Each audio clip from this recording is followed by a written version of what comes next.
আসসালামু আলাইকুম। আমি মাকসুদা জাহান। আজকে আমি নিয়ে এসেছি ঘরোয়া উপায়ে চিকেন ফ্রাই। ঘরে থাকা সামান্য কিছু জিনিস দিয়ে আজকে আমরা চিকেন ফ্রাই তৈরি করে দেখাবো।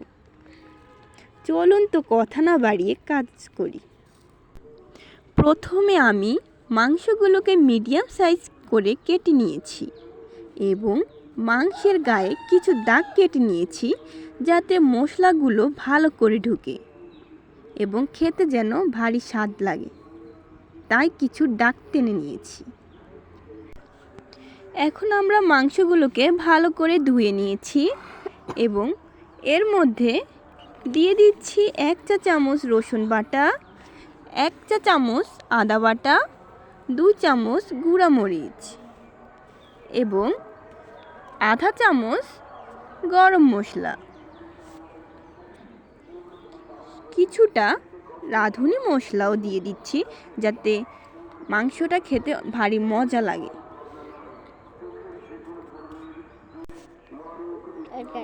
দিয়ে দিচ্ছি স্বাদ মতো লবণ। আপনারা আপনাদের পরিমাণ মতো লবণ দিয়ে নেবেন।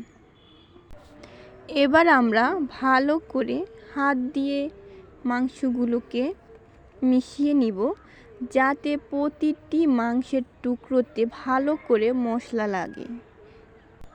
যদি ভালো করে মাংসের টুকরোগুলোতে মশলা না লাগে তাহলে খেতে একদম ভালো লাগবে না, তাই ভালো করে মিশিয়ে নিতে হবে একদম হাত দিয়ে।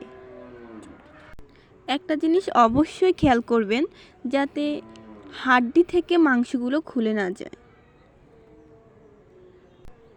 এখন আমরা 30 মিনিট মাংসগুলোকে ঢাকনা ঢেকে নিব। এবার কয়েকটা বিস্কুটকে গুঁড়ো করে নিচ্ছি ভালো করে। আমি একটা কাপের সাহায্যে বিস্কুটগুলোকে গুঁড়ো করে নিচ্ছি। দেখুন কত সুন্দর করে গুঁড়ো করে নিয়েছি।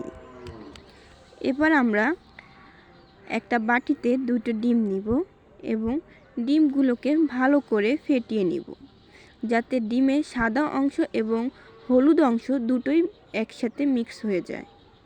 ডিম মিশানো শেষ, এবার মাংসটা ভেজে নেওয়ার পালা।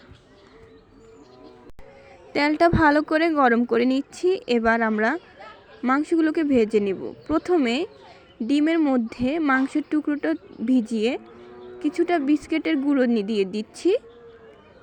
ভালো করে বিস্কুটের গুঁড়োগুলো লাগিয়ে নেবেন, তাহলে অনেক সুন্দর হবে, খেতে অনেক ক্রিস্পি হবে।